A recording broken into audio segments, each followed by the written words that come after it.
Stop beating my mummy. Stop. Stop. Stop, I hate you, Daddy. In the bustling city of Lagos, Nigeria, where life moved fast and the streets were always alive with the sound of honking cars and busy traders, there lived a wealthy family, the Obinna family. At first glance, they seemed to have everything: money, power, and a reputation that many envied. But behind the closed doors of their grand mansion, a storm raged, a storm that would soon destroy them. Mr. Obinna was a successful businessman, feared and respected in his community. He had built his wealth through years of hard work, and his name carried weight in high places. His wife, Mrs. Ada, was a beautiful and intelligent woman, once full of life and dreams. They had 3 children: Chioma, the eldest daughter, who was 16, Shinonso, the second child, who was 12, and Chinedu, the youngest, barely 8 years old. Despite the luxurious life they lived, their home was a place of fear and pain. Mrs. Ada was not a happy woman. No matter how much wealth surrounded her, she was drowning in sorrow. Her husband, Mr. Obinna, was a violent man. When sober, he was strict but tolerable. However, the moment alcohol entered his system, he transformed into a monster. He would lash out at Ada, beating her mercilessly, and their children would watch in terror. Chioma, being the eldest, always tried to intervene. She would stand in front of her mother, begging their father to stop, but instead of mercy, she received blows as well. The pain and bruises she endured only deepened her hatred for him. Each night, the household held its breath, fearing whether Mr. Obinna would come home drunk. Some nights were peaceful, but on others, screams echoed through the corridors. Shinonso and Chinedu often huddled together in their room, covering their ears, praying for the night to end. One fateful evening, the darkness that had been lurking finally struck with full force. It was a rainy night. The clouds were heavy, and thunder rumbled in the distance. The children had just finished dinner and were in their rooms when they heard the unmistakable sound of their father's car screeching into the driveway. Chioma's heart sank. She knew what was coming. Mr. Obinna staggered into the house, reeking of alcohol. His eyes were bloodshot, his shirt half unbuttoned. As soon as he saw Ada sitting in the living room, he scoffed. "You, sitting here like a queen while I'm out there working my life away," he slurred, throwing his briefcase onto the floor. "Obinna, please, not today," Ada whispered, fear evident in her voice. But he was beyond reasoning. Without warning, he grabbed a glass from the table and flung it at the wall, shattering it into 100 pieces. Chioma ran out of her room just as he lunged at her mother. "Stop it! Leave her alone!" Chioma screamed, stepping between them. "Chioma, go back to your room," Ada pleaded, but Chioma stood her ground. "You dare challenge me, you ungrateful child?" Mr. Obinna growled. Before Chioma could react, his hand struck her across the face. She fell to the floor, pain burning through her cheek. Ada pushed him away, but that only enraged him further. He turned to her and began hitting her, harder than before. The boys, hearing the commotion, peeked from the hallway, too scared to intervene. Then, in the chaos, it happened. Ada, trying to escape his blows, stepped backward. Her foot slipped on the smooth tile floor. Everything seemed to move in slow motion. Chioma watched in horror as her mother tumbled down the grand staircase. "Ada!" Obinna shouted, but it was too late. She hit the marble floor at the bottom with a sickening thud. A sharp gasp left her lips. Blood gushed from her mouth and nostrils, pooling beneath her head. Her eyes, once filled with pain and fear, now stared lifelessly at the ceiling. For the first time, Mr. Obinna sobered up. "Chioma, call an ambulance," he yelled, rushing down the stairs. Chioma was frozen, her mind unable to process what had just happened. Her mother, her protector, was lying motionless. "Chioma!" Obinna roared, shaking her. She snapped out of her daze and grabbed her phone with trembling hands. She dialed emergency services, her voice shaking as she begged them to come quickly. Mr. Obinna carried his wife in his arms and rushed to the car. Chioma climbed in beside them, tears streaming down her face. "Mommy, please stay with me," she whispered, holding Ada's cold hand. The drive to the hospital was a blur. Mr. Obinna drove recklessly, honking at every vehicle in his way. He muttered under his breath, his hands gripping the steering wheel so tightly his knuckles turned white. By the time they reached the hospital, Doctors and nurses rushed to their aid. They laid Ada on a stretcher and wheeled her into the emergency room. Chioma and Mr. Obinna stood outside the room, their clothes stained with blood. The boys arrived later, escorted by their neighbor, who had heard the screams and came to check on them. Minutes felt like hours. Then the doctor emerged, his face grim. "I'm sorry," he said, removing his gloves. "She didn't make it." Chioma felt the world tilt around her. "No. No, no, no," she wailed, falling to her knees. Mr. Obinna stood there, stunned.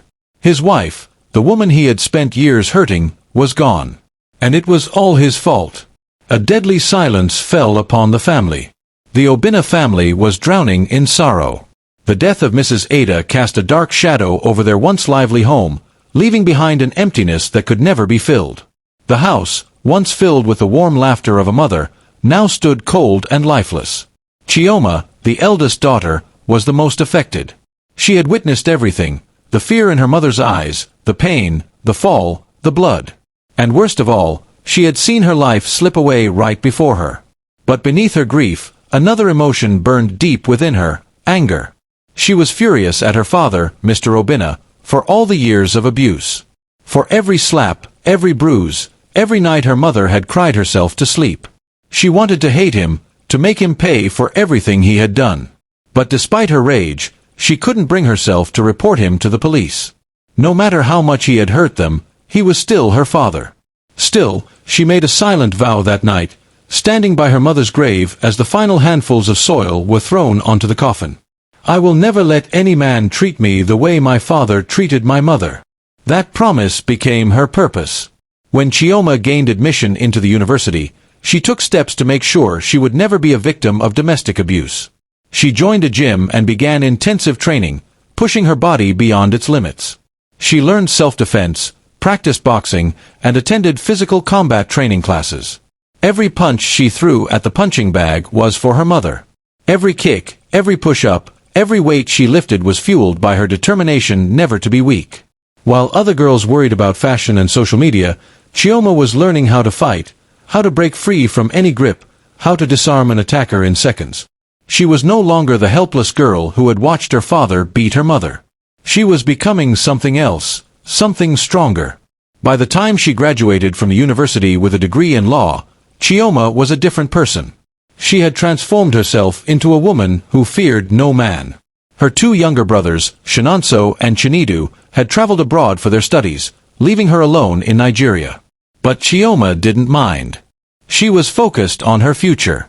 She secured a job at one of the best law firms in town, proving herself as a brilliant and fearless lawyer. Her colleagues admired her intelligence, but none of them knew about the fire burning within her. A year later, life took an unexpected turn. Chioma got married. Her husband, Dr. Frederick, was the son of Chief Yuba, a close family friend of Mr. Obinna. Their families had known each other for years, and their fathers thought it would be wise to unite their children through marriage to strengthen their friendship. At first, Chioma didn't want to marry Frederick. She had spent so many years guarding herself against men, afraid of experiencing what her mother went through. But Frederick was different, or at least, that was what she believed. He was kind, gentle, and patient. Unlike her father, he treated her with respect. And so, after much persuasion, she agreed to the marriage. After the wedding, Chioma moved into Frederick's home. The first few months were blissful. He was everything she had hoped for in a husband, caring, loving, and understanding. But something dark was growing inside her. The seed that Mr. Obinna had unknowingly planted in her life had begun to sprout. It started subtly, small bursts of anger over minor things. A plate left unwashed, a misplaced document, a forgotten errand. But then, one day, everything changed. It was Frederick's day off. He had decided to rest after a long week at the hospital. The sun was shining outside, the birds were singing, and all seemed peaceful. Until he heard his name. Frederick! The scream was sharp and urgent. He jumped out of bed, heart pounding, thinking something terrible had happened. He rushed down the stairs, expecting to see his wife in danger. But when he got there, he froze. Chioma stood in the kitchen, her face twisted in rage. "Why did you leave dirty plates in the sink?" she demanded. Frederick blinked in confusion. What?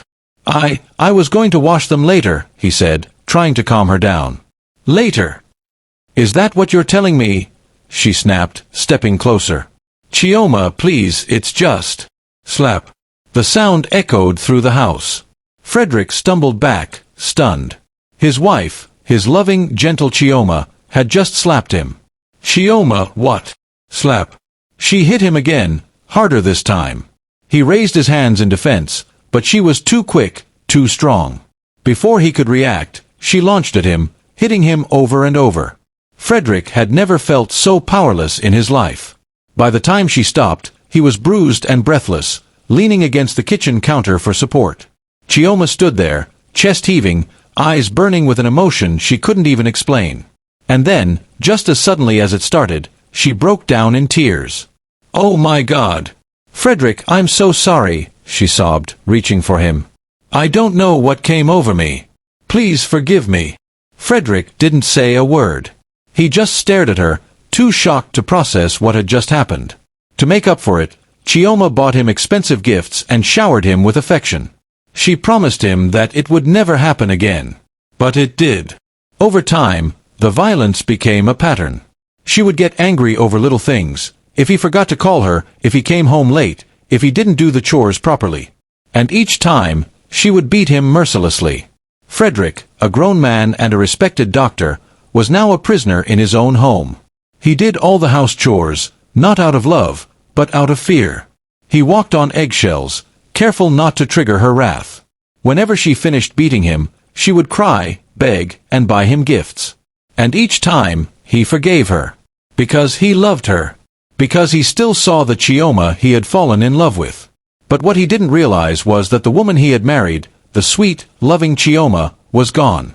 In her place was someone else. Someone born from years of watching violence. Someone molded by trauma. Someone who had become the very thing she had sworn to destroy. Frederick had endured more than he ever thought possible. His once loving wife had turned into his worst nightmare, and no amount of patience or pleading could change her. He had reported her behavior to family members, hoping they would talk some sense into her, but nothing worked. Some advised him to be strong, saying, marriage has its ups and downs. Others told him to pray, as if prayers alone could stop Chioma's fists from landing on his face. Even his own parents seemed helpless in the matter. Be patient, my son, Chief Yuba told him one evening. Chioma is a good woman.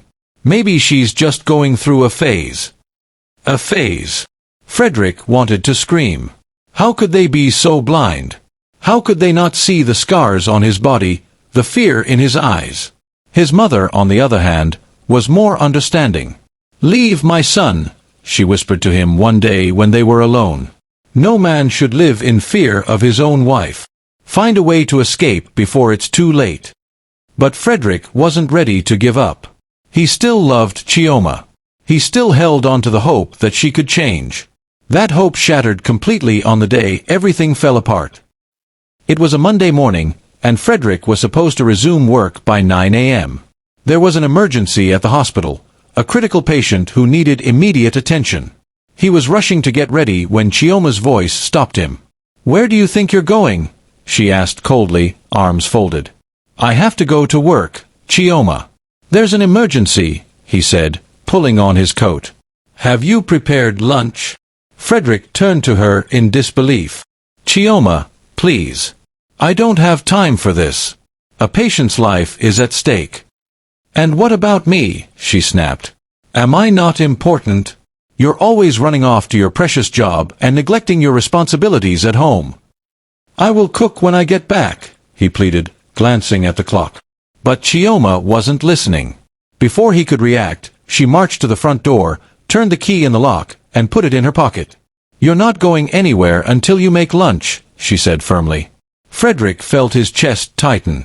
Chioma, this is insane. You can't do this. Oh, I can.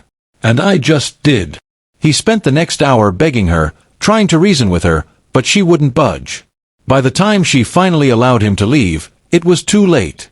When he arrived at the hospital, he was met with somber faces. His patient, the one he was supposed to save, had died. Frederick felt his legs go weak. If only I had come earlier. If only I had fought harder to leave the house. The guilt consumed him. For the first time since he married Chioma, he saw the truth clearly. He had made a terrible mistake. That night, as he lay beside Chioma in bed, he stared at the ceiling, unable to sleep.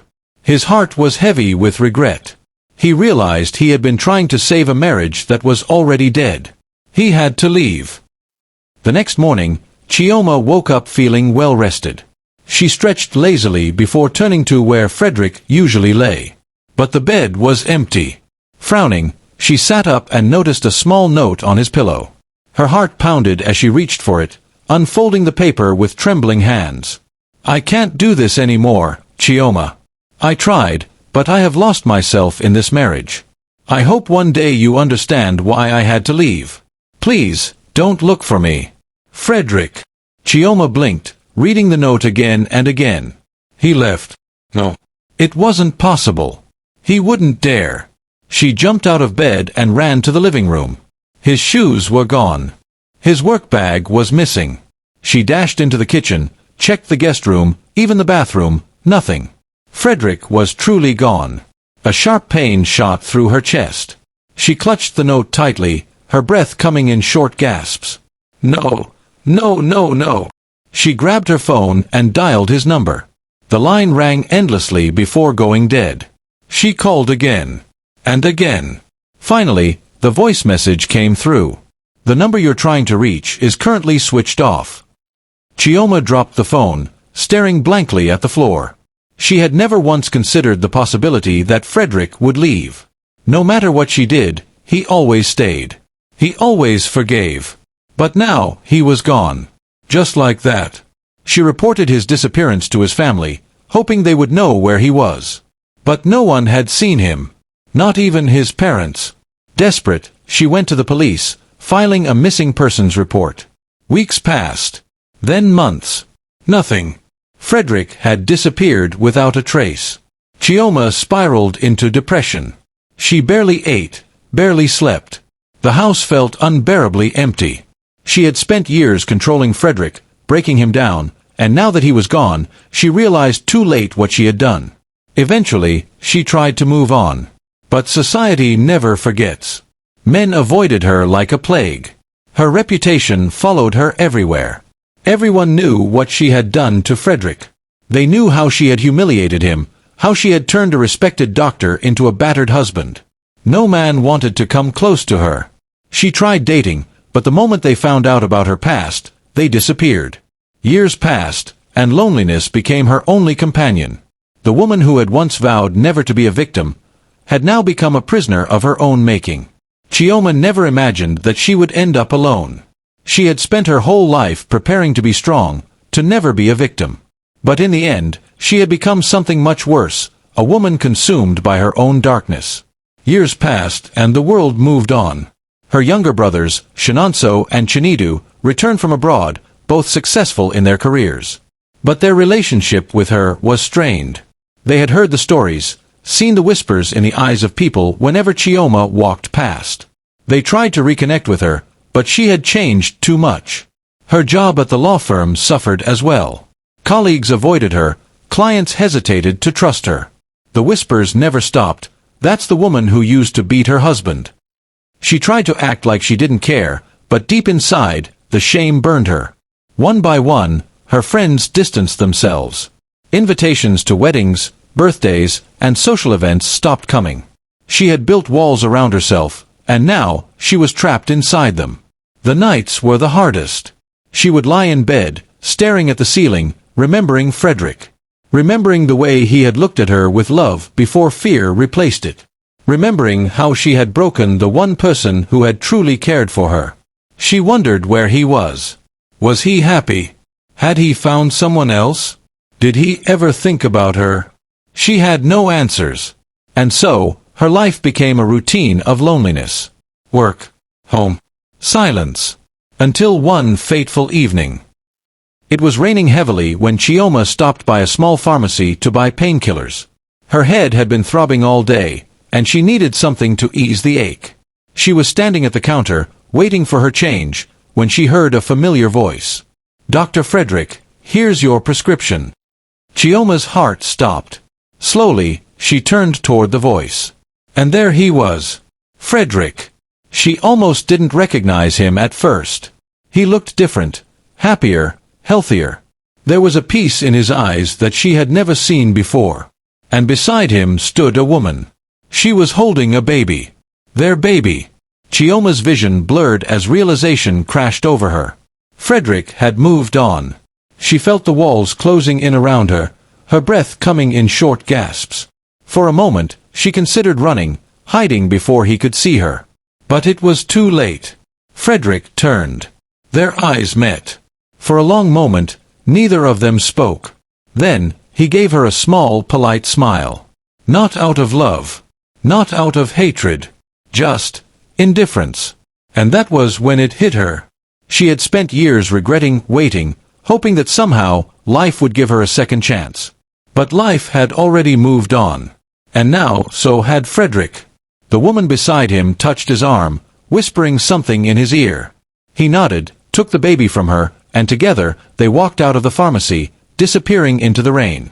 Chioma stood frozen, gripping the painkillers in her hand. She had lost everything. Not because of fate. Not because of bad luck. But because of the choices she had made. Tears slipped down her cheeks, mixing with the rain as she stepped outside. She walked slowly, with no destination, lost in the weight of her own past. For the first time in her life, she whispered the words she had never been able to say. "I'm sorry. But it was too late. And it always would be." Wow, what a story to learn from. But I have a question. Do we still have women who are bold enough to beat their husbands? I thought only irresponsible men do that.